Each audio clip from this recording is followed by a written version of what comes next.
Voilà, dans l'introduction, vous avez une série de versets. Ne vous inquiétez pas, nous n'allons pas passer beaucoup de temps à les lire. Je les cite et je le vous ai mis.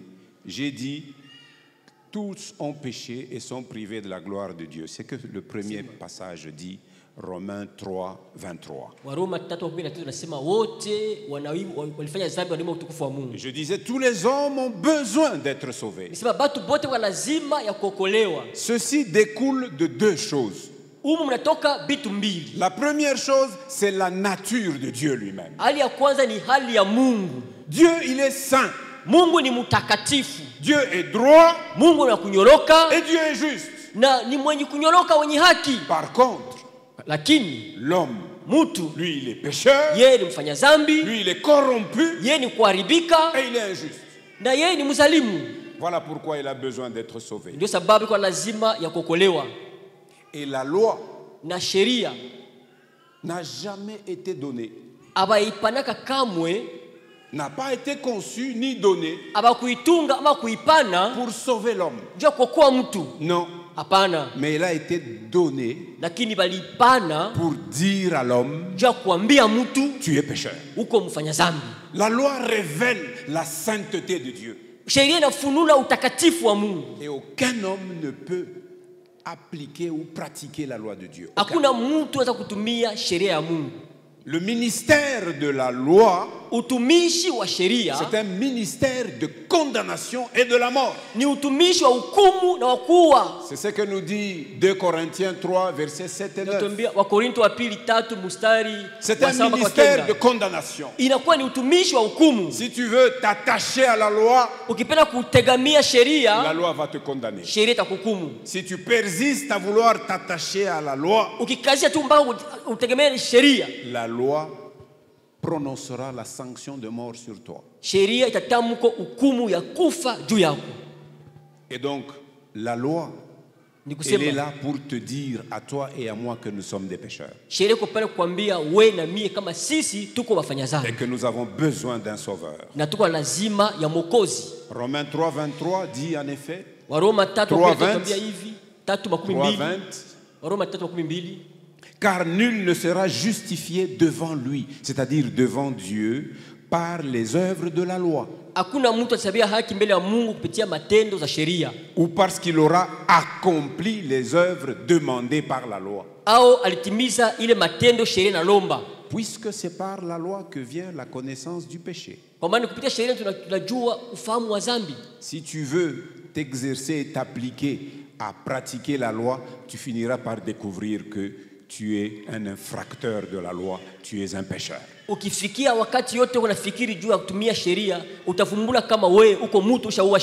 Romains 5, 20 qui suit. Romains 5, 20 qui suit. Or la loi est intervenue pour que l'offense abondât ou pour que les péchés puissent proliférer.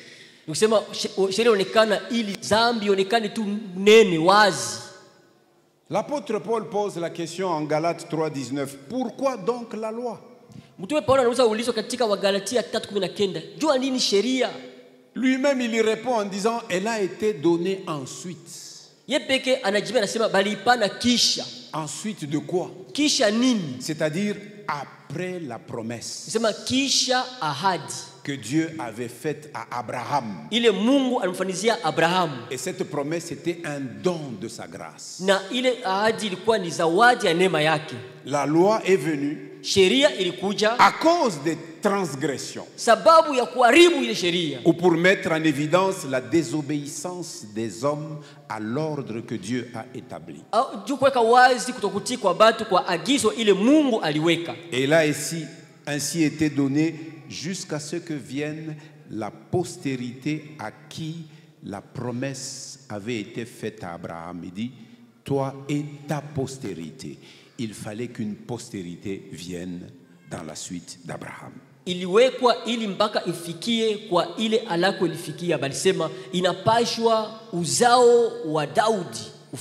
L'évangile de la grâce de Dieu est le seul moyen du salut. C'est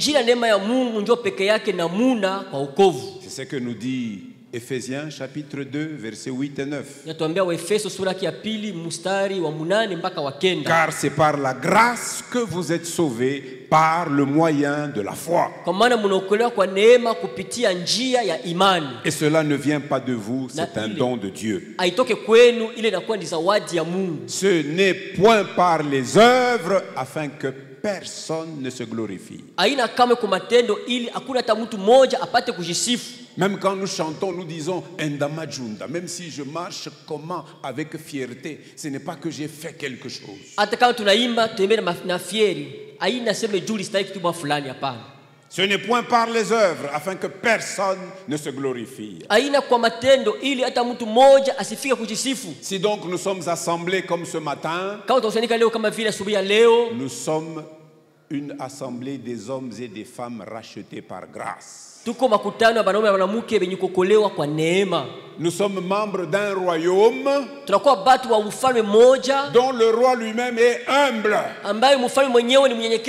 Notre roi est humble. Si tu es membre de son royaume, tu dois refléter le caractère du roi. L'humilité doit te caractériser. Il n'y a pas de place pour les orgueilleux dans le royaume de Jésus. Alléluia. Ainsi l'apôtre Paul dit dans sa lettre qu'il adresse aux Romains. Je suis encore dans l'introduction, vous voyez, je suis ces textes-là. Dans sa lettre aux Romains au premier chapitre, versets 16 et 17.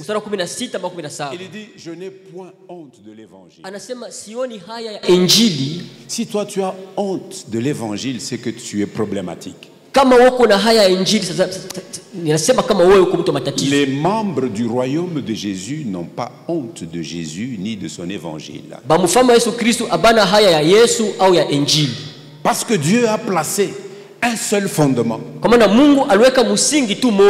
Et Ésaïe appelle ce fondement une pierre. Une pierre précieuse. Une pierre choisie. Une pierre de grand prix. Une pierre solidement posée. Celui qui la prendra pour appui, il n'aura pas honte. Il ne sera jamais dans la confusion. Et cette pierre, c'est Jésus-Christ. Alléluia. C'est pourquoi nous le prenons pour appui. Lui, le seul fondement que Dieu a posé. Lui et sa parole, voilà notre appui. Je n'ai point honte de l'évangile. C'est une puissance de Dieu. Alléluia. L'évangile est une puissance. C'est la puissance de Dieu pour le salut de quiconque croit. Au Congo, 450 tribus. Peu importe ta tribu, tu n'as qu'à croire en Jésus. Jésus te sauve. Alléluia. Parce que dans cet évangile est révélée la justice de Dieu par la foi. Comment Dieu déclare-t-il les hommes justes? Il les déclare justes par la foi. Et une fois qu'il les déclare justes, il veut qu'ils continuent à vivre dans la foi. En l'évangile est révélée la justice de Dieu par la foi et pour la foi, selon qu'il est écrit, le juste vivra par la foi.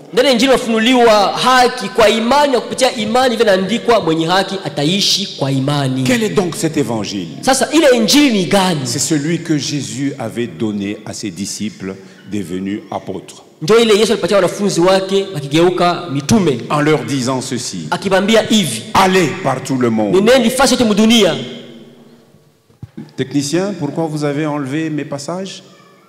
Vous avez un problème? Et alors, pourquoi vous enlevez? Laissez ces passages. Il disait à ses disciples devenus apôtres, allez par tout le monde. Nous sommes dans Marc 16, 15 et 16, mais nous avons lu 9 à 14, hein, n'est-ce pas? Retenez le texte que nous avons lu. Mais à 15 et 16, il donne le grand ordre de mission à ses disciples qui deviennent ses envoyés, c'est-à-dire ses apôtres. C'est ici l'occasion de dire que nous tous, disciples de Jésus, nous sommes aussi ses envoyés. Allez par tout le monde et prêchez la bonne nouvelle à toute la création. Alléluia. Celui qui croira et qui sera baptisé sera sauvé. Celui qui ne croira pas sera condamné. Quel est le contenu de cet évangile? Paul dit ceci, que la prédication de la mort de Christ sur la croix, c'est une folie aux yeux de ceux qui sont destinés à la perdition. C'est une folie aux yeux de ceux qui se perdent. Mais pour nous qui sommes sauvés, c'est pourquoi nous pouvons chanter et sauter comme nous le faisons.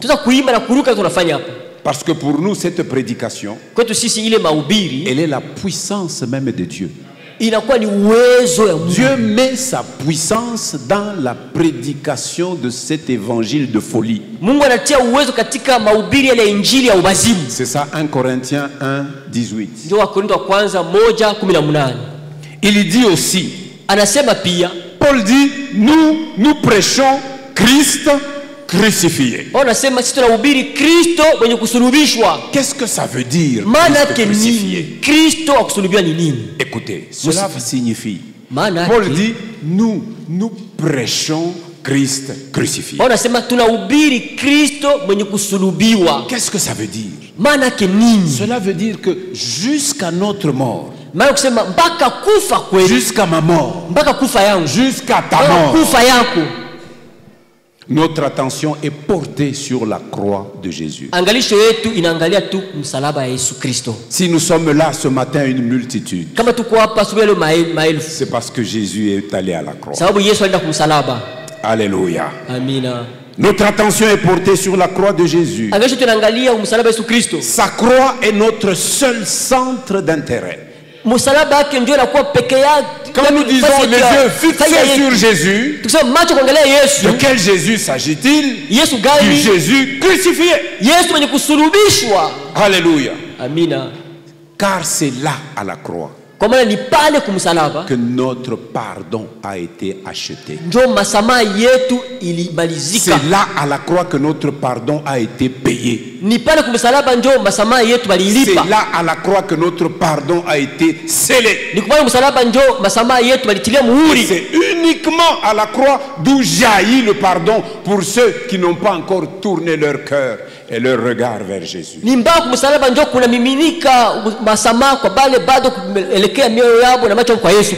Parfois il y en a qui disent, ah moi j'aime une croix sans Christ. Ah, c'est vraiment formidable de dire ça. Christ, le diable aussi il dit ça.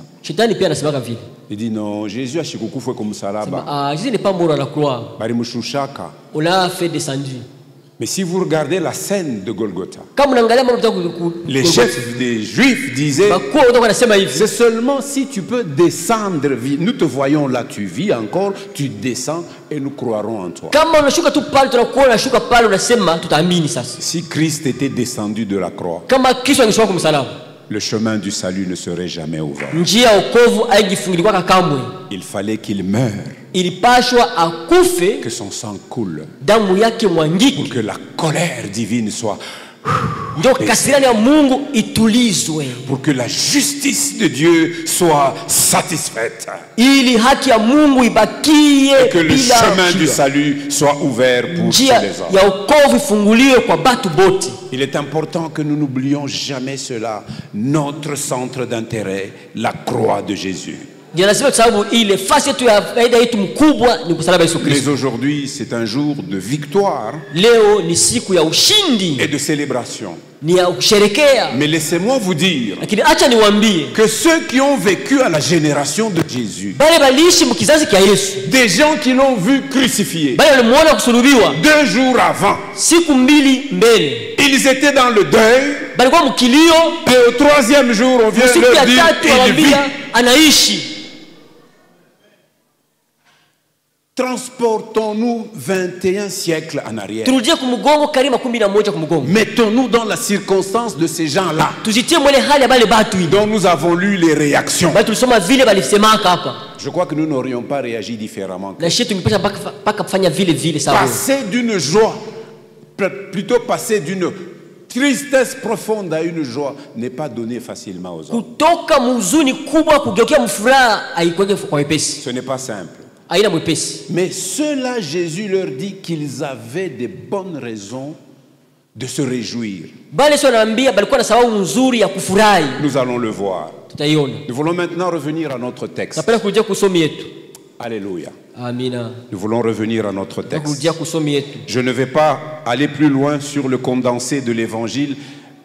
L'ancien Jean-Claude a beaucoup parlé de 1 Corinthiens 15. Qui est le condensé de l'évangile de Jésus-Christ. Il y en a peut-être qui n'étaient pas là quand il lisait le texte. C'est ça, Jean-Claude? 1 Corinthiens 15, on l'a même mis dans l'entête du thème d'adoration. Écoutons ce que Paul disait à l'église des Corinthiens. C'est le condensé de l'évangile que nous prêchons. 1 Corinthiens 15. Je vous rappelle, frères, l'évangile que je vous ai annoncé. Que vous avez reçu, dans lequel vous avez persévéré, et par lequel vous êtes sauvés. Si vous le retenez tel que je vous l'ai annoncé. Autrement,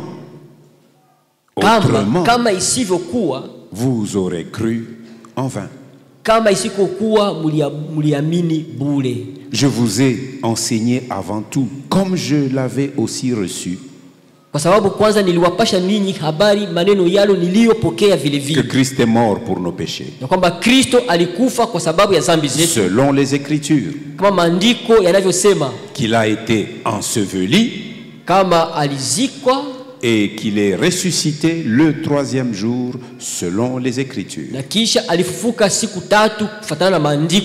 et qu'il est apparu à Céphas, c'est-à-dire à Pierre, puis aux 12. Ensuite il est apparu à plus de 500 frères à la fois, dont la plupart sont encore vivants et dont quelques-uns sont morts. C'est-à-dire au moment où Paul écrivait cette lettre qu'il adressait aux chrétiens de Corinthe, il y avait encore des témoins oculaires de la résurrection de Jésus. Ils pouvaient donc aller vérifier ce que Paul leur écrivait auprès de ces témoins oculaires.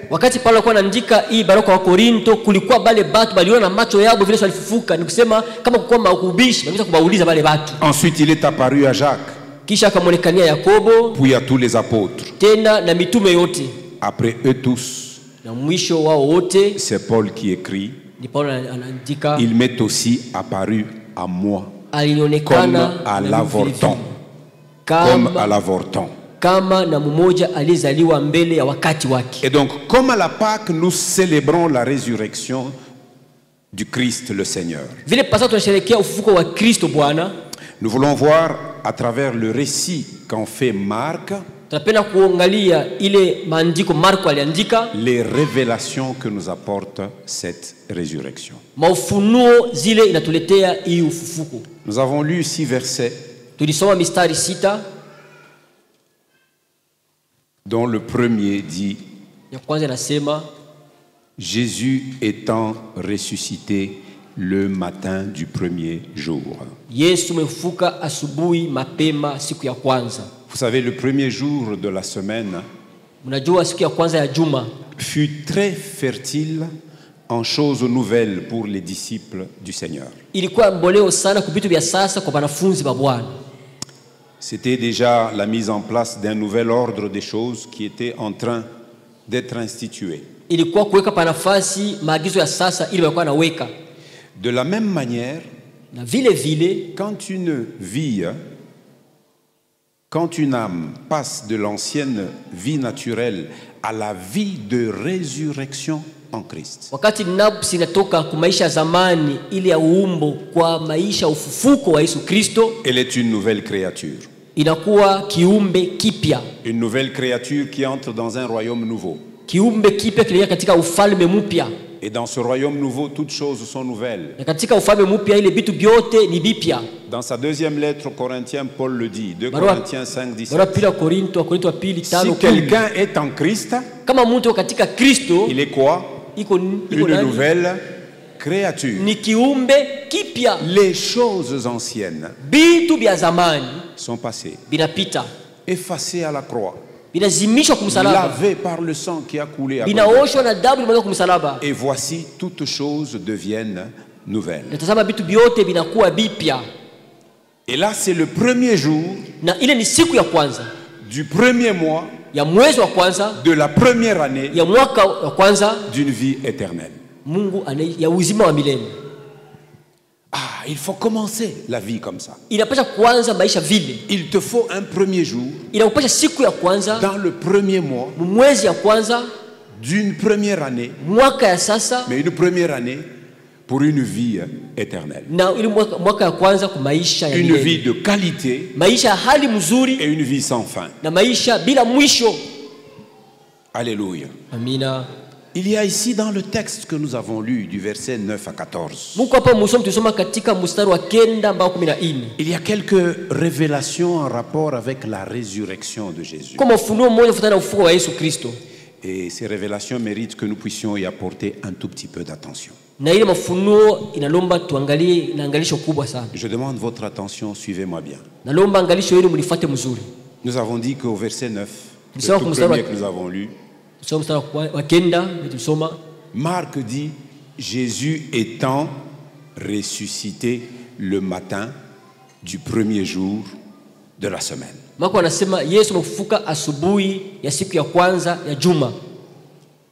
Pourquoi il est ressuscité?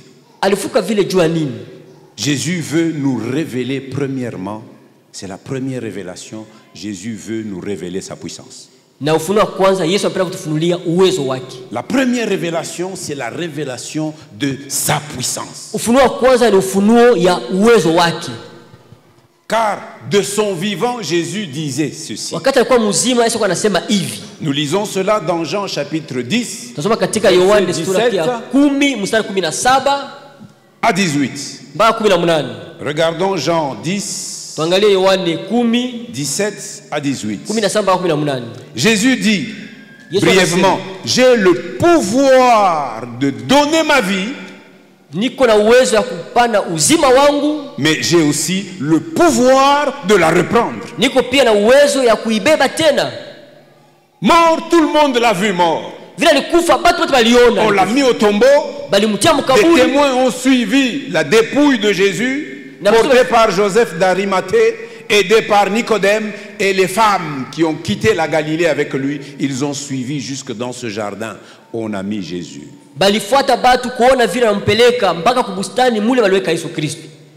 Et c'était la veille du sabbat. C'était à l'époque de la Pâque juive. Ce matin, je suivais dans les informations que ce week-end est un week-end spécial. Celui du 20 avril. Car à la même date, les Juifs célèbrent leur Pâque. Leur Pâque à eux. Ils se souviennent seulement comment ils furent libérés de l'Égypte. Jusqu'à aujourd'hui, eux, ils se souviennent seulement. Mais tous les chrétiens aussi, que ce soit les orthodoxes, que ce soit les chrétiens issus de la réforme du XVIe siècle, tous les courants issus du protestantisme, que ce soit l'église catholique romaine, c'est aujourd'hui que nous célébrons la Pâque. Eux, ils célébraient comme ça. Donc, mort tout le monde. Sa mort a été attestée. Quand Joseph d'Arimathée est allé voir Pilate pour lui dire, est-ce que tu peux me permettre de prendre le corps de Jésus pour l'enterrer? Il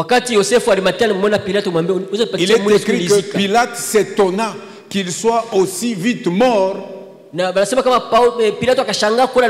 Jésus avait expiré vers la 9e heure, c'est-à-dire vers 15 heures. Il a expiré. Pilate il dit, tiens, il est déjà mort. Il appela le centenier romain qui était là avec la troupe des soldats. Il voulait en avoir l'assurance parce qu'il ne fallait pas qu'on descende quelqu'un qui vivait. Cet officier romain, c'était un professionnel des supplices à la croix pour tuer les gens. Donc il avait l'expérience. Il est venu. Il dit à Pilate, effectivement, il est mort. Et d'ailleurs, pour être sûr que nous l'avons achevé, un de mes soldats a même pris la lance. Il lui a enfoncé dans le côté. Il en est sorti du sang et de l'eau. Mais là, il était déjà mort. Parce qu'il avait dit une dernière parole. Père, tout est accompli. Entre tes mains, je remets mon esprit. Jésus rendu son esprit. Son corps meurtri était là. Et Joseph d'Arimathée l'a descendu. Il a acheté un linceul pour envelopper le corps de Jésus. Et il fut aidé par Nicodème, le grand disciple du soir. Le docteur de la loi qui ne comprenait pas c'était quoi la nouvelle naissance. Jésus lui dit, toi le docteur d'Israël, toi qui enseignes les Israélites, les Israélites t'honorent. Et tu ne connais pas ces choses. Parce que ces choses, elles ne se comprennent que par l'esprit de Christ. Et l'esprit de Christ entre le cœur et l'esprit de ceux qui reçoivent Jésus. Donc mort, il était mort. Mais Jésus de son vivant, il disait, nous l'avons dit dans Jean 10, Jean 10, 17 et 18, Jésus disait ceci, le Père m'aime parce que je donne ma vie afin de la reprendre. Jésus aime ceux qui donnent leur vie à lui. Si tu lui donnes ta vie, Jésus t'aime. Comme Jésus a donné sa vie, et que le Père lui a témoigné son amour. Mais il nous dit, je la donne afin de la reprendre. Et il enfonce le clou dans le verset 18. Personne ne m'ôte cette vie. Personne ne me l'ôte. Mais je la donne de moi-même. Tous les récits historiques que nous voyons, les souverains sacrificateurs, les scribes, les Romains, tous qui ont fait quelque chose, ça c'était la façade visible que nous voyons, mais dans la face cachée, c'était un don personnel de Jésus. Bale bote tunaona bandishi baroma bakoani bale bote ilikuwa ni vya kuonekana na macho, lakini ya kufichwa ni ile uzima Yesu Kristo alitoa. Personne ne me l'ôte, mais je la donne de moi-même. Hakuna kananganya ayo, lakini aitoa mimi mwenyewe. J'ai le pouvoir de la donner. Niko na uwezo ya kutoa. Et j'ai le pouvoir de la reprendre. Na nina uwezo kutoa tena. J'ai la puissance, j'ai l'autorité nécessaire pour donner ma vie. J'ai aussi l'autorité nécessaire et la puissance et le pouvoir de la reprendre. Tel est l'ordre que j'ai reçu de mon Père.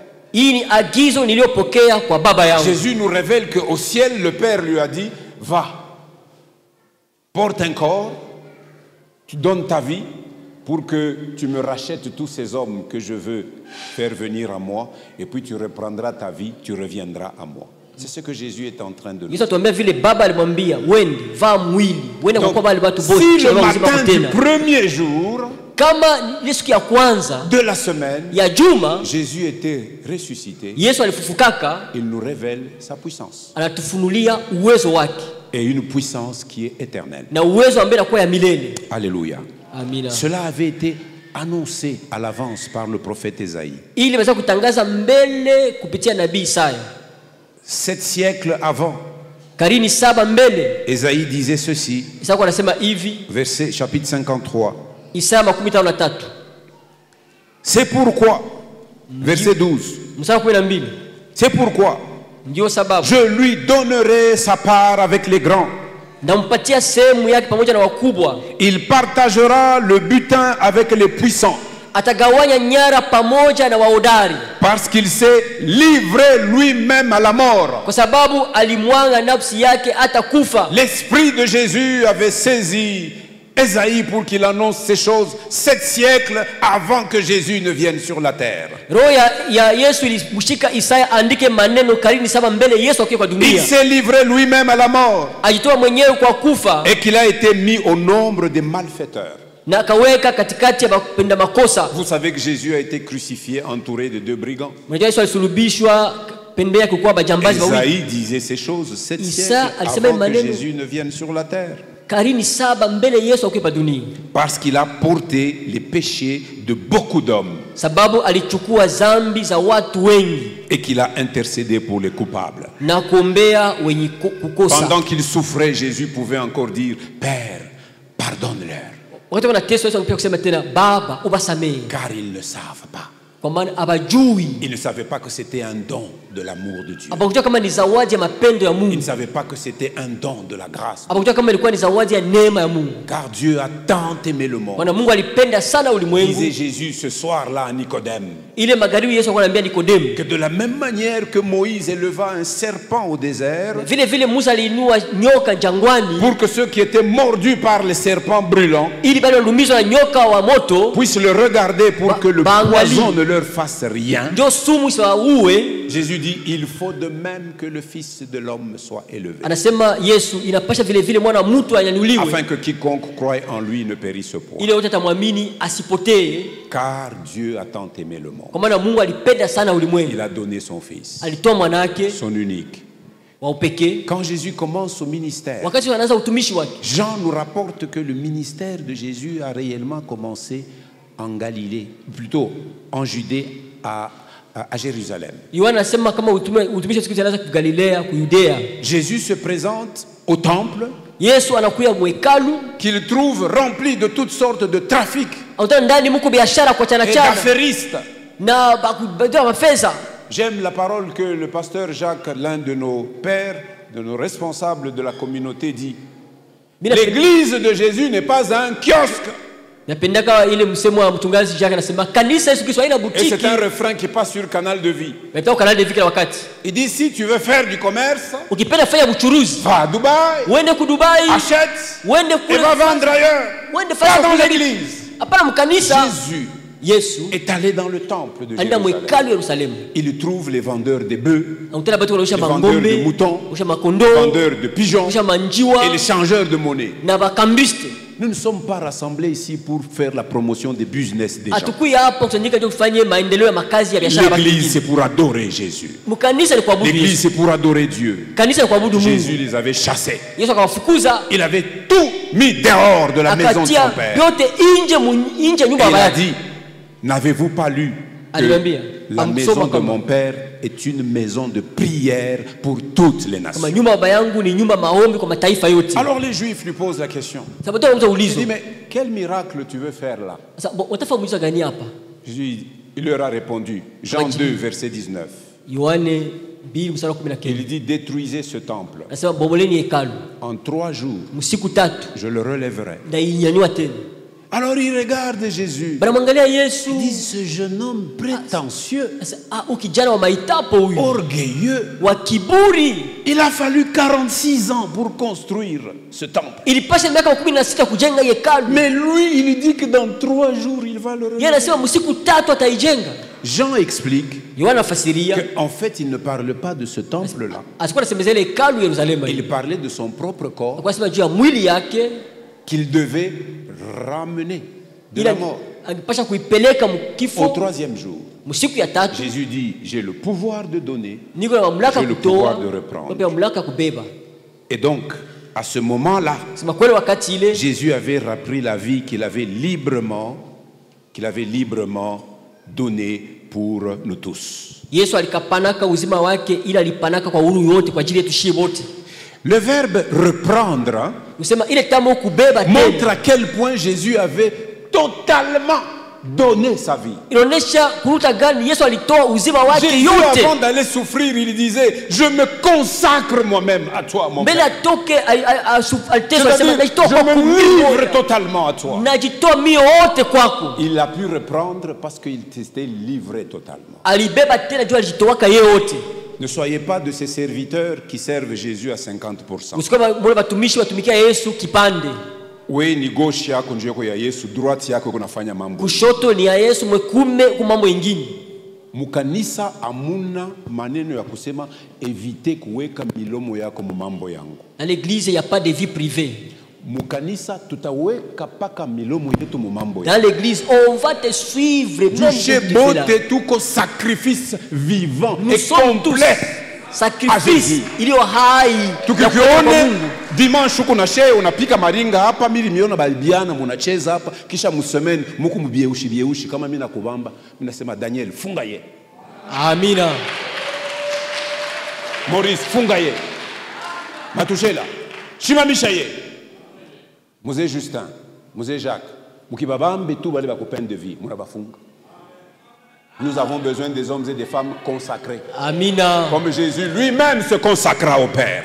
Amina. Il l'a repris parce qu'il avait totalement livré sa vie. Alibeba tena juu alitoka maisha yake yote mzima. Et parce qu'il avait le pouvoir de la reprendre, Na hivi akawa mamlaka kuibeba tena. il a aussi maintenant le pouvoir, pleinement, il a le pouvoir de l'accorder dans toute sa plénitude à tous ceux qui croient en lui. Iko mamlaka kuipatia kwa kila utele wote kwa bale bote banamwamini. Il est venu chez son propre peuple, il est venu chez les siens, mais la grande majorité des Juifs ne l'ont pas reçu. Alikuya kwa ndugu yake lakini bamingi hakumpokea. Jean 1, Yohane 1 versets 11 et 12 nous dit, mstari 11-12 anatuambia hivi. mais à tous ceux qui l'ont reçu, Lakini kwa wote walimpokea, à tous ceux qui croient en son nom, wote wanaamini kwa jina lake. Jésus accorde un pouvoir. Yesu anapana Jésus mamlaka. donne un privilège Yesu anapana faida de devenir enfants de Dieu, ya kugeuka batoto ba Mungu. lesquels sont nés non de la volonté de la chair, nous de l'impulsion d'un désir, mais ils sont nés de Dieu. Balizaliwa hapana kwa mapenzi ya mwili. Jésus Balizaliwa donne Mungu. la vie même de Dieu. Mungu Yesu anabeba maisha mwenyewe ya Mungu. J'ai, moi qui vous parle, la vie même de Dieu. Na mimi nasema na mimi hapa niko na Toi maisha qui ya as déjà Mungu. reçu Jésus, Washa tu pokea as la Yesu. vie même de Dieu. Uko na maisha ya Mungu. Tu dois en être convaincu. Unapaswa na hakikisho ile. Alléluia. Amina. Nous avons la vie de Dieu. Tuko na uzima wa Parce que Mungu. Jésus a totalement donné sa vie. Yesu alitoa uzima wake Et il l'a wote repris pour nous montrer qu'il est Dieu. na aliukamata tena kwa kuonyesha kama ni C'est Mungu. la première révélation. Ni ufunuo wa kwanza. La révélation de sa puissance. Ufunuo ya uwezo wake. Deuxième révélation. Ufunuo ya pili. Toujours au verset 9 là. Mpaka mstari wa 9. Jésus apparut d'abord à Marie de Magdala. Yesu anaonekana kwanza kwa Maria. Ah, je vois ici la révélation de la grâce de Jésus. Naona pa ufunuo ya neema ya Yesu. Révélation de sa grâce. Ufunuo ya neema yake. Il apparut d'abord à Marie. Akamonekana kwanza Maria. Qui est cette Marie? Maria gani ule? Marc nous dit Marc de dit, laquelle ndani yake ule Maria il avait chassé 7 démons. alifukuzaka bandemona 7. C'est Jésus qui avait chassé Yesu les alifukuzaka démons qui tourmentaient Marie de Magdala. mademoni yalikuwa yanamvuruga Maria wa Magdalena. Elle est reprise parmi le cortège des femmes qui désormais ont consacré leur vie à Jésus et suivaient Jésus partout où il a mené l'évangile. Alikuwa katikati ile mfululizo ya wanawake wakafuata Yesu fasi yote kwa toa injili. Luc chapitre 8, Luka sura 8 versets 1 et 2. mstari wa kwanza na wa pili.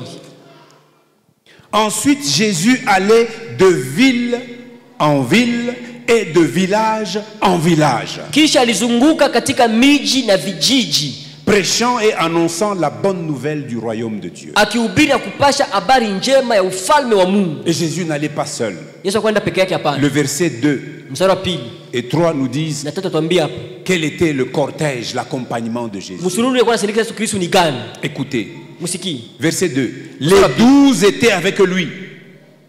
Na watu 12 wako pamoja naye. Et quelques femmes qui avaient été guéries d'esprits malins Na wanawake et fulani de maladies. walioponyeshwa mapepo mabaya na magonjwa. Ne viens pas chercher la grâce et la bénédiction de Jésus et puis t'en aller.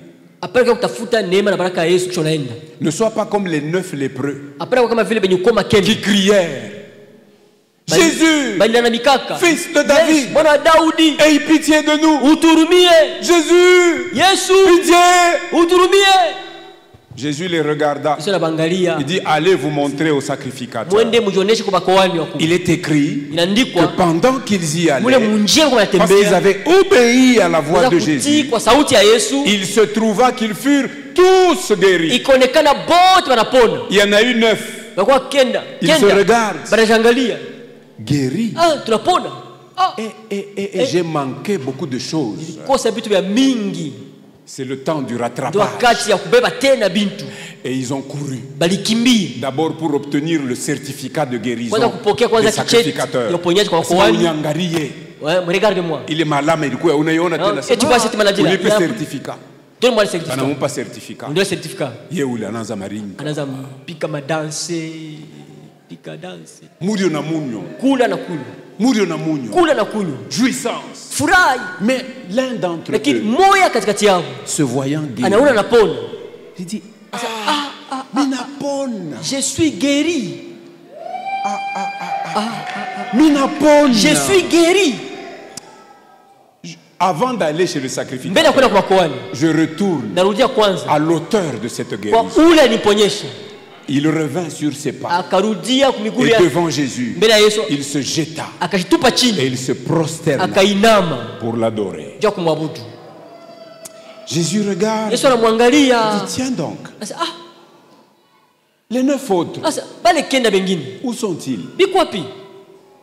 Muko ba mingi munakuyaka kama huko na mambo, asema mwende naye kukanisa kama namuombea mutapata solution. Beaucoup déjà quand ils ont des problèmes. Utakuja chez tunatoka Yesu.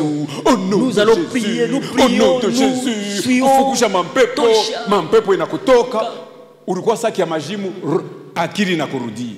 Pale akili na kurudia ndio unaweza kuangalia sema cette place ne me convient pas. Cet endroit ici, c'est pas ma place. Unatutoka unatukimbia. Tu pars, tu fuis. Kuko vingine vitakubamba. Là où tu Utashikiaka aya ya kuturudiriria tena. Quand on va t'appeler là-bas, tu auras honte de rentrer encore ici. Moi Yesu muko bien. Chez Jésus, Moi Yesu c'est bien. tuko na biote. En Jésus, il y a Moi tout. Yesu tuko na salama. En Jésus, il y a la Moi paix. Yesu tuko na furaha. En Jésus, il y a la joie. Tuko na uzima wa Nous milele. avons la vie éternelle. Kama tuko na hitaji, Si tu veux, tunamuomba tu pries, il te anatujibia. donne. Haleluya. Amina. Tuko na ngariana. On se regarde. Kama mimi kwako na bia mingi, Si je mimi natosha sehemu mimi namupa ndugu donne yangu. aussi à mon frère, Wakati tungali nachunga kurudi kwa Yesu. pendant que nous attendons le retour de Nous Jésus. devons faire comme les Israélites au désert. Kama zile kuja On leur disait de ramasser la manne, une portion pour chaque jour. kwa lokota mana sehemu ya kila siku Dans Exode. mkutoka. Mais il est écrit Banaandika que mwendani. quand ils ramassaient Watu kwa et lokota qu'ils revenaient avec cette manne, na warudia ile mana kumlango. ils se regardaient les uns les Wako autres. naangalia pamoja na wengine. Celui qui avait ramassé beaucoup, Ule ile ya mingi il prenait le surplus qui n'allait pas consommer. il anakamata ile donnait à son atamaliza voisin. apatia De sorte wengine. qu'il n'y avait personne qui avait faim. Hakuna mtu alikuwa anasikia njaa hapa. C'est comme ça que vivait l'église Ndio primitive. vile kanisa mwanzo ilikuwa naishi. Acte 2 nous dit il mettait Matendo mbili. tout en commun. Balikuwa na Et au biote milieu mtu d'eux, mmoja. il n'y avait pas de nécessité. Akwaka batu wahitaji katikati yao. Jésus veut que nous vivions. des Yesu choses anapenda comme ça. tuishi vile. Alléluia. Amina. Ishikuwe kupenda kwa mkinywa. Il ne faut pas seulement aimer par la bouche. Nous n'aimons pas seulement en parole, Atupende tu mkinywa. mais aimons aussi Lakini par les œuvres. Tupende pia Des kupitia œuvres de la matendo. foi qui Matendo za montrent que imani. nous sommes des vrais rachetés. Kuonyesha kama tuko Alors je banduwe parlais du kukombolewa. cortège de Jésus. Sasa mwele msulu ya Yesu Il y avait les 12 et kulikuwa quelques wale femmes qui avaient 12 été guéries na banaume d'esprits malins et de maladies. wanawake fulani fulani waliponyeshwa na mapepo wabaya na magonjwa. Et puis on la cite, Banabataya Marie de Magdala, Maria Magdalene, de laquelle était sorti cet démon. kwake pepo saba wamekwisha C'est-à-dire que kutoka. l'histoire de cette femme-là était connue. Historia mwanamke kwa julikana. Mais pendant qu'on en parlait ainsi, elle n'avait plus ce démon. Wakati wanasema Mais kama wanasema, unaona ule Maria huyu. Maria Alikuwaka na vibanda. il avait des démons. Alikuyaka. Elle Mais avait. maandiko inasema Mais la parole kama dit, niko mwa Yesu, si je suis en vya zamani Jésus, vinafanya nini? les choses anciennes Vinapita. passent. Kama mimi nilikuwaka ndumba, Si j'étais Yesu prostituée, ananisafisha, Jésus est là. bananioa, mimi nakuya bibi wa Je suis heshima. dans les mariages, je suis une Kama mimi femme nilikuwaka respectueuse. ngangaushi, Yesu ananiokoa, Jésus me sina sauve. tena mwizi, sina Je ne tena suis plus mjambazi, voleur, je ne suis plus mimi nakuwa bandit. chombo kia bei mu mikono ya Yesu. Je deviens la Alléluia. vase utile entre les mains de Jésus Jésus-Christ. apparaît en premier à Yesu. celle dont il avait chassé cette démon. Anasema kwanza kwa bali fukuza ndani pepo saba. Ashikuonekani kwa kwanza kwa Petro, anaonekana kwa nani? Kwa nani? Petro ashikuwake na bibanda. Petro n'avait pas de démons. Pierre était un chef d'entreprise, hein, vous savez. Pierre C'était alikuwa un na pêcheur. kampuni yake, alikuwa mkuu wa kampuni yake. Lui et Yeah. son frère André, Na ndio yake ils Andrea. étaient pêcheurs. Balikuwa Ils étaient propriétaires balikuwa de na bateaux vula sur la mer masamaki. de Galilée. Balikuwa na Quand machombo ya Jésus kula les samaki. appela, ils ont dû laisser leur travail. Baliachaka makazi yao yote. Plus tard d'ailleurs, Pierre dit, Kwanza Petro anasema, nous avons tout quitté "Shie tunaacha vyote. pour te suivre. Tunakufuata wewe." Mais la pauvre Marie, Sasa Maria mwenyewe elle n'avait kwa wenyewe. comme richesse cette démon. Utajiri wake kwa nini? Mademona saba. Mais en Jésus, Lakini katika Yesu elle était une nouvelle créature. anakuwa kiumbe kipya. Vya zamani vyote Les choses vinafanya anciennes nini? Vinapita. restent là-bas. Hata unanikumbusha. Mimi si tu me rappelles. Unanikumbusha sema, huyu pastor wenu mimi namuyua. Ah, je connais votre pasteur. Kwani tulikuwa batoto kukolwezi. Alikuwa anatukaptula tuloko paka hapo tunaanza kucheza na football. Nasema d'accord, haina mambo. Mais leo Yesu ashakuniita. Aujourd'hui, Jésus Yesu m'a déjà appelé. changer. Yesu ashakuniweka mu sacerdoce. Amina. Na mimi nakuwa mtu wa heshima juu ya sacerdoce ya Yesu. Amina. Mishina paka bali nipaka nilikuwa na kanjina yangu ya football. Kwanza kuniita, ushipiwe kuniita ile njina. Haleluya. Mimi sitamionyesha juu mtaanza kufanya saa Marie. Asema alikuwa na bibanda. Mimi sitamionyesha kale kanjina. Mimi nakachunga mimi mwenyewe. Alléluia. Amina. Alléluia. Amina. Alors, celle qui avait été la plus grande pécheresse parmi les disciples, Ule alikuwa mwenye dhambi kubwa mwanamke katika mitume, Marie de Magdala, Maria Magdalene. elle reçut la première, la révélation de sa résurrection. Anapokea kwanza ufunuo ya ufufuko. Quelle grâce. Neema gani? Alléluia. Amina. Parce que là où le péché a abondé, Kwa maana pale dhambi inapitisha, c'est là où la grâce de Dieu ndio pale vient neema surabonder. Mungu inakuwa tena juu zaidi tena. Romains chapitre 5, verset 20, la partie B du Roma sura verset. 15 mstari wa 12 sehemu ya pili. Le Sauveur puissant, Mwokozi wa uwezo, rempli de compassion, mwenye kujazwa huruma, il étendit sa main sur son humble servante qui était reconnaissante. akanyosha mkono wake kumkijakazi Parce qu'il wake faut ambaye lire alikuwa l'histoire shukrani. de Marie de Magdala. Elle est celle qui tourmentait son âme quand Jésus est mort. Anakuwa ni ule alikuwa C'est anavuka elle qui, nafsi avec yake za d'autres kufa. femmes, se levèrent tôt le matin pour aller au sépulcre. Pendant ce temps-là, les Pierre et les autres, ils tremblaient de peur à Jérusalem, enfermés à double tour. Asema aba ba chef kama banatuvumbula hapa na chef ni kutumaliza sasa hivi wanamaliza Jésus. Mais ces femmes courageuses se levèrent tôt le matin pour aller au sépulcre, conduit par qui? Marie de Magdala. Ule bale banamuke walikuwa na bidii sana kupita pa Petro, walikuwa naogopaka bale wa Yesu Kristo. Kama kuna bidii ya kweli juu ya Yesu, si tu as Yesu le courage. atakuheshimisha. Alléluia. Kama tu bidii yako ni ya kweli ya mzuri, Yesu atakuheshimisha. Si réellement ton zèle est réel, Jésus va t'honorer. Dieu veut mheshimisha Marie de Magdala. C'est ce qui a honoré Marie de Magdala. Alléluia. Amina. C'était une femme reconnaissante et remplie de foi et de consécration. Alikuwa mwanamke wa shukrani mwenye kujaa imani na kujitoa. Comme nous l'avons dit, elle et les autres femmes se rendirent très tôt au sépulcre alors que les hommes chenjo les 12 bashaka bawekea na bichi huko mkanisa mnapasha kuyasema bashefu ni bale bashaka kuikala pale kama unapita ni paka bonjour chef bonjour chef acha ile nduku chefu ni Yesu. Amina. Alléluia. Amina. Les hommes avaient peur mais ces femmes étaient des femmes courageuses. Ô femmes de la section La Bonne Semence, puissiez-vous imiter Marie de Magdalene. C'est une interpellation pour vous. Troisième révélation. Nous la trouvons dans le verset 10.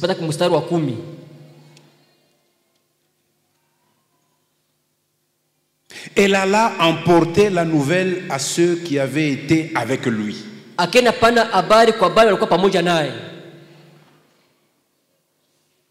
Et qui s'affligeaient et pleuraient. Alors, cette révélation de Jésus nous révèle aussi un profond chagrin de tous ceux qui étaient avec lui.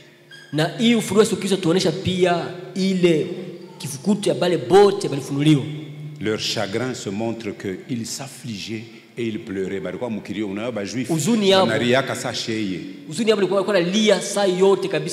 Eux aussi ils peuvent se rouler par terre. Comme nous sommes dans l'Ancien Testament, 30 jours, 40 jours. Jacob, Musée Emmanuel, Jacob, je crois, il 70 jours. Yakobo kilio siku 17 kinafanyika mukanaan kutoka mu Egypte, kilio kia Jacob kisha bakananaen banaikala sema aba ba Egyptien ni kilio kia kapata, kilio kia Jacob kilio kia kapata banaya kulia mpaka sasa hivi shetu nariaka. Comme nous pleurons, c'est comme ça que Jésus pleure. Ni machozi ya crocodile. Mais beaucoup pleurent des larmes de crocodile. Tutaiona révélation ingine kona kuya huko mu Kongo. Mais là au moins ils étaient affligés, ça révélait un profond chagrin. Donc ce verset, nous voyons, il nous lève un coin du voile.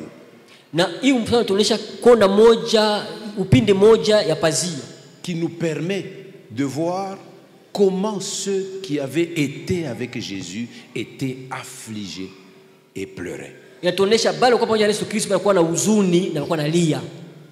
Ils étaient comme des jeunes enfants sans mère. Regarde les enfants si leur maman est morte.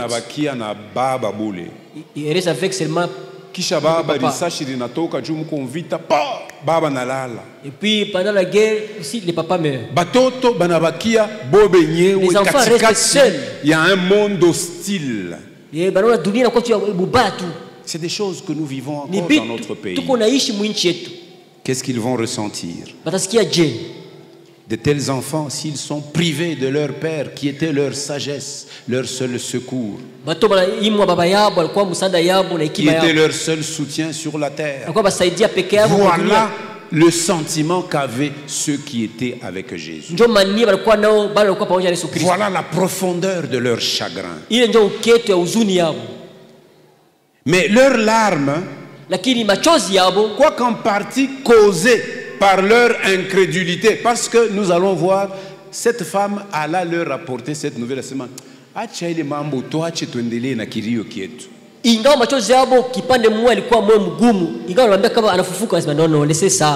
il montrait quand même au moins quelle place avait Jésus dans leur vie et dans leur cœur. Et ils s'en affligeaient.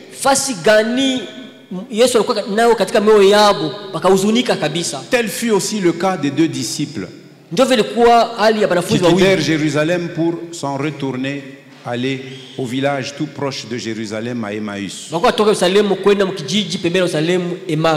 Ils parlaient entre eux en chemin avec un air triste, car Jésus ressuscité leur apparut.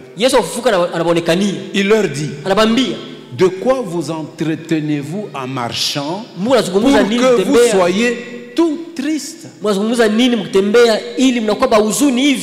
Nous connaissons leur réponse. Là, Jésus constate qu'ils ont affiché Yesu une tristesse. anatambua kama banaonesha hali ya huzuni. Ça, c'est la troisième révélation. Ile ni ufunuo wa tatu. Un profond chagrin. Nisema huzuni kubwa. Quatrième révélation qui est attachée à la troisième, c'est la révélation de leur incrédulité. Ufunuo ya ine ambaye ambatana na tatu. Verset 11. Car ils entendirent, quand ils entendirent qu'il vivait, Jésus, wakati waliposikia kama ni mzima na et que elle, Marie de Magdala, l'avait vu. Na Maria Magdalena aliweza kumuona. Bon, yakili yabo ni paka sema wewe ulikuwa na bibanda koma atakonekania wewe wa kwanza shebe nyewe tulikuwa ba chef wa shia tutonekania akonekania paka wewe. Mais comment il va apparaître à toi qui avais des démons? Nous les chefs, mais il ne veut pas apparaître à nous. Vous savez, Paul écrivant aux Romains, plutôt aux Corinthiens, il leur dit Dieu choisit les choses faibles. Dieu choisit les choses viles du monde pour confondre celles qui sont, celles qui considèrent qu'elles ont de la valeur. Dieu marche avec les gens humbles. Dieu marche avec des gens simples. Je l'ai dit, notre roi est un roi humble, nous aussi soyons humbles. Mungu atembea na wanyenyekevu bali bazaifu.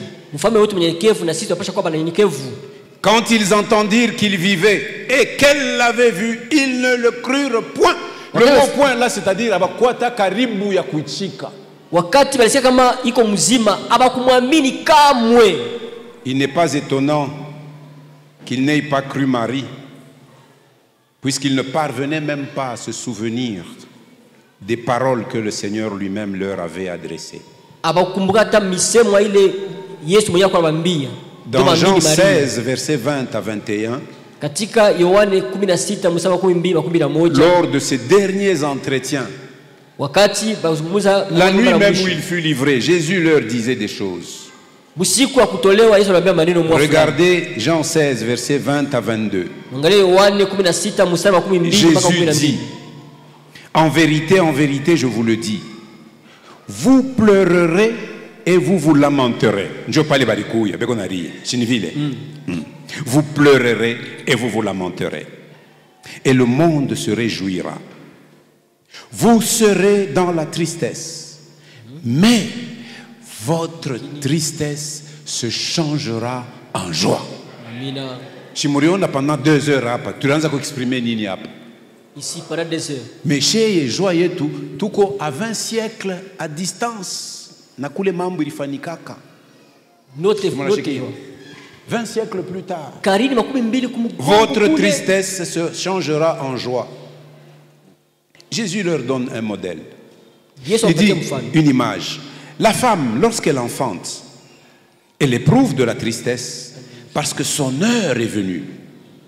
Mais lorsqu'elle a donné le jour à l'enfant, elle ne se souvient plus de la souffrance à cause de la joie qu'elle a de ce qu'un homme est né dans le monde. Jésus conclut, 22. Vous donc aussi, vous êtes maintenant dans la tristesse, mais je vous reverrai. Je vous reverrai. Et votre cœur se réjouira et nul ne vous ravira votre joie. Mais eux, ils ne se souvenaient plus de ces paroles-ci, des paroles qui devaient les réconforter. Vous savez, l'incrédulité, si tu restes dans l'incrédulité, tu seras toujours désillusionné. Kama mambo ina tourner vile ukwanze kuwazia, utakuwa sema mambo hapa inaharibika. Mais kama huko wa imani unasema atabiko hivi, mimi nayo sema ule alisema eko fidèle, eko mzima, eko na uwezo paka tabinyolosha, paka kushaba mitafika hako. Amina. Mais l'incrédulité, elle engendre toujours la désillusion ou la souffrance. Ou la peine. Et les larmes amères de désillusion peuvent être simplement des larmes d'un orgueil qui est blessé.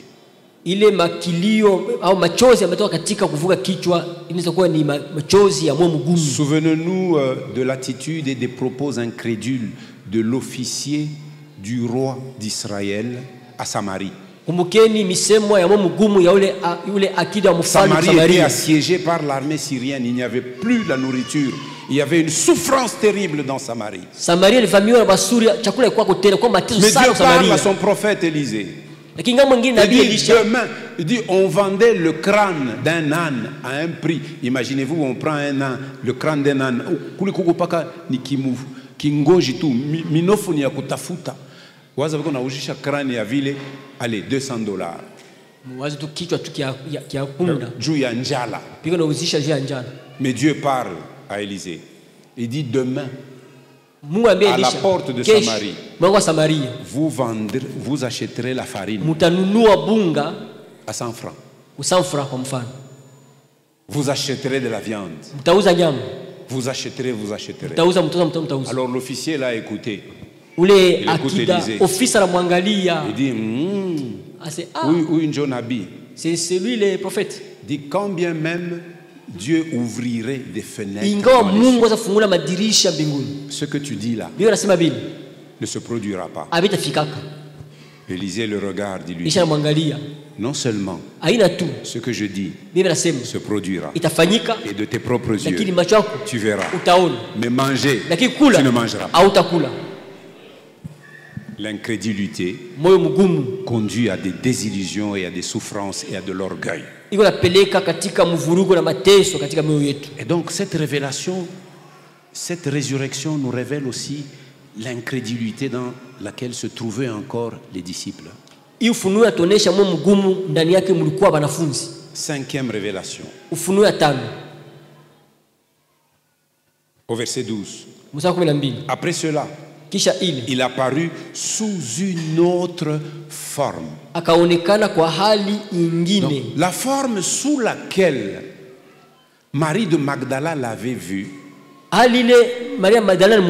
n'est pas la même forme sous laquelle il est apparu aux disciples qui allaient à Emmaüs. C'est écrit, il leur apparut sous une autre forme.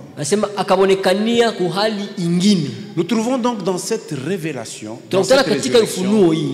la révélation de la capacité du Seigneur à s'adapter à chaque circonstance.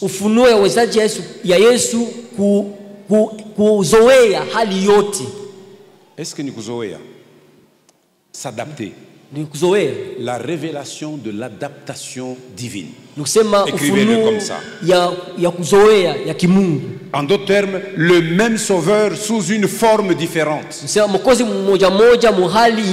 C'est déjà ici l'expression de la profondeur, de la sagesse et des richesses de Dieu. L'apôtre Paul l'exprime très bien en s'exclamant dans sa lettre aux Romains. Romains 11, 33. Ô profondeur de la richesse, de la sagesse et de la science de Dieu. Que ses jugements sont insondables et ses voies incompréhensibles. Nous voyons par la suite le Seigneur Jésus déjà rentré au ciel. Il continue à se montrer. Oui. On le voit paraître à Étienne, le premier martyr, comme le glorifié. Pendant qu'on frappait Étienne, parce qu'il avait sanctionné le peuple juif, on le frappe. Étienne lève les yeux au ciel, il voit le ciel ouvert. Il dit, il voit Jésus debout à la droite de Dieu. Et Étienne dit, je vois le Seigneur, je vois Jésus debout à la droite de la majesté divine. Quand les Juifs entendent ça, ils disent, toi tu vois la majesté divine. Ils prennent les pierres.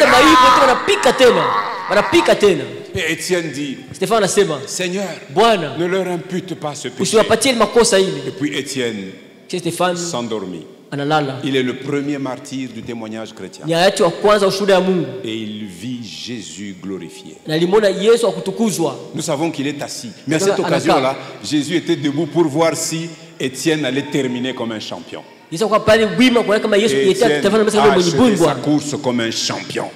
Il a gardé la foi. C'est pourquoi l'apôtre Paul nous dit, combattons le bon combat.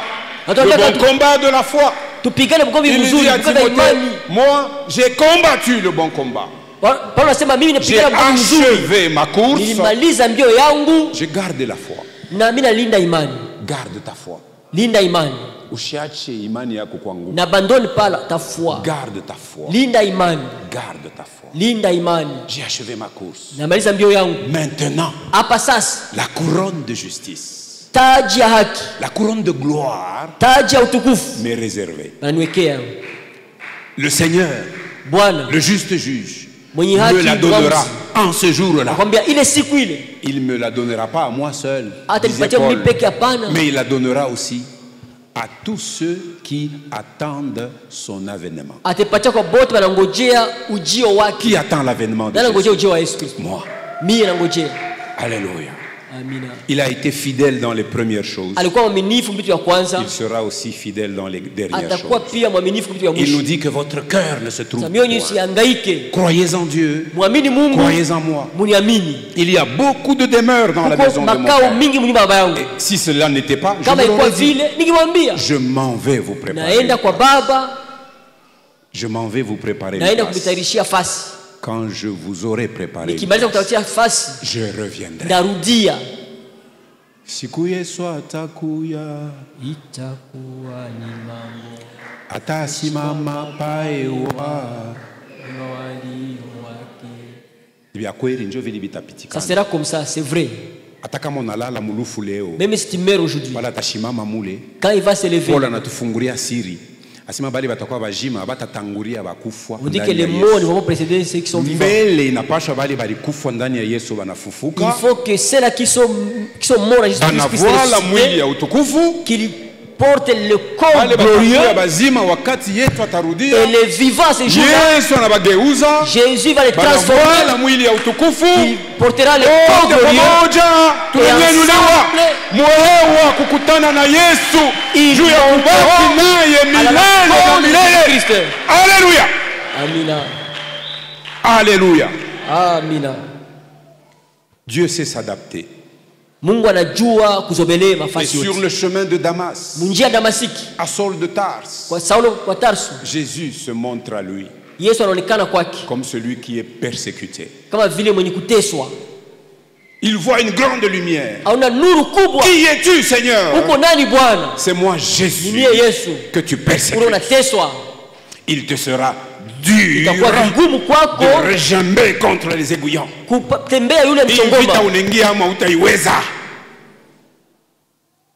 Saul de Tarse voulait détruire l'église de Dieu. Jésus dit, cette guerre-là, tu n'y parviendras pas. Jésus bâtit son église sur une révélation. La révélation que c'est lui le Christ, le Fils du Dieu vivant. Jésus dit, sur cette révélation, je bâtirai mon église. Et les portes du séjour de mort ne prévaudront point contre elle. L'église véritable de Jésus-Christ, c'est la superpuissance dans ce monde. Nous n'avons pas besoin d'avoir des armes Satan 2. Nous avons la puissance même de Dieu. L'Esprit de Dieu agit dans l'église. C'est l'Esprit de puissance. C'est l'Esprit tout puissant. Alléluia. Alors leçon. Une leçon pour nous. Quelles que puissent être tes circonstances ou ta condition. Quand Jésus apparaît dans ta circonstance ou ta condition, c'est exactement la bonne manière qu'il doit apparaître. C'est ça la révélation de l'adaptation divine. Il connaît nos conditions. Et il se manifeste à nous de la bonne manière. Nous ne pouvons pas toujours anticiper comment Jésus va nous répondre. Sa réponse, quand il nous l'envoie, est toujours la mieux appropriée au moment où il nous l'envoie. Alléluia. Amina. Sa grâce est toujours opportune. Sa grâce est toujours bien à propos. Et sa grâce est toujours suffisante. Pendant que je méditais, il y a un cantique qui est monté dans mon cœur, dans Nyimbo za Mungu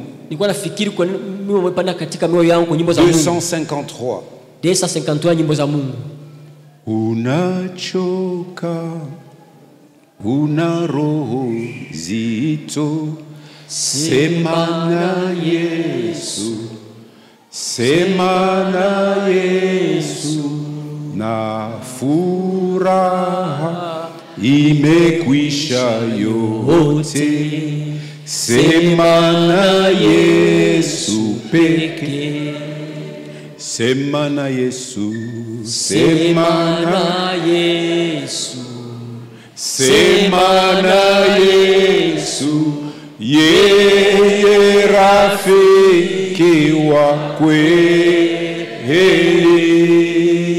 si mwingine sawa sawa naye, sema na Yesu peke.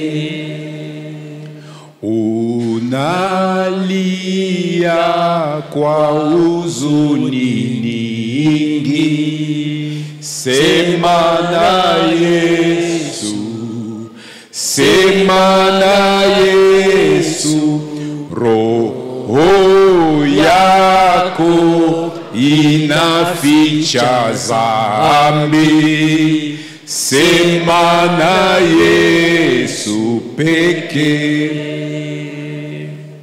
Ndugu zako wanakuchukia, sema na Yesu, sema na Yesu. Walimukata Yesu vile, sema na Yesu peke.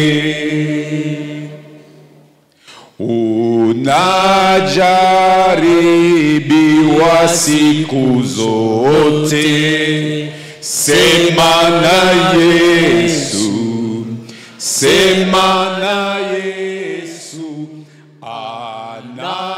Anajua sisi ni dhaifu, sema na Yesu peke.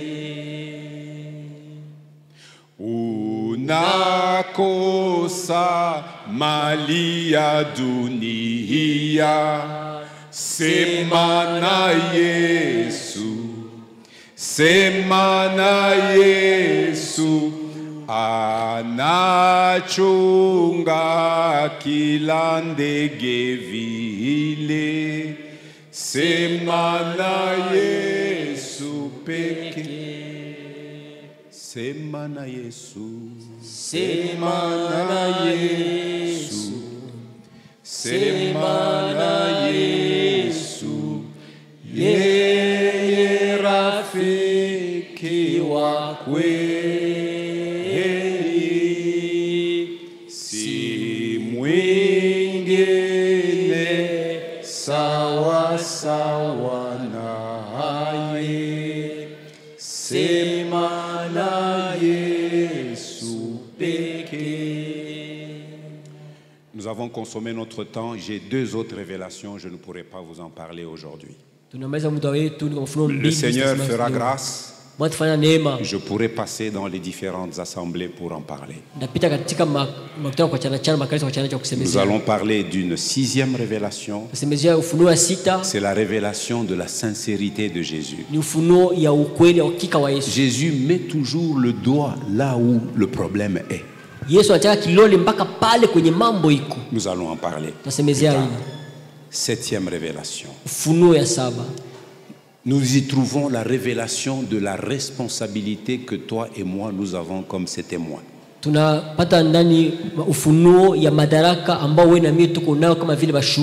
Alors nous concluons.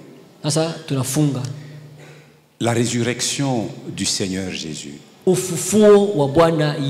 est source de vie et source d'espérance pour quiconque croit. Cette parole est d'abord un appel au salut pour quiconque veut recevoir Jésus. En fait, il a utilisé mes faibles mots pour parler à ton cœur. Il se tient aux portes de ta vie et il frappe. Il dit, si quelqu'un entend ma voix et qu'il ouvre la porte, moi Jésus, j'entrerai chez lui, je souperai avec lui. Nous n'avons que nos misères à donner à Jésus, et lui aussi il ouvrira son bon trésor et nous apprendrons à souper avec lui. Même là au balcon, est-ce que nous pouvons nous incliner en prière? En ce jour de célébration de la résurrection du Fils de Dieu, Jésus continue à appeler les hommes au salut. Y a-t-il aujourd'hui une personne qui n'a pas encore répondu personnellement, comme nous l'avons lu dans Jean 1 verset 12, à ceux qui l'ont reçu, à ceux qui croient en son nom, Jésus donne le pouvoir de devenir enfant de Dieu. Y a-t-il quelqu'un? Vous les serviteurs qui êtes là à l'étage, regardez. S'il y a quelqu'un qui veut donner sa vie à Jésus aujourd'hui, s'il y en a un là où vous êtes, vous pouvez lever votre main.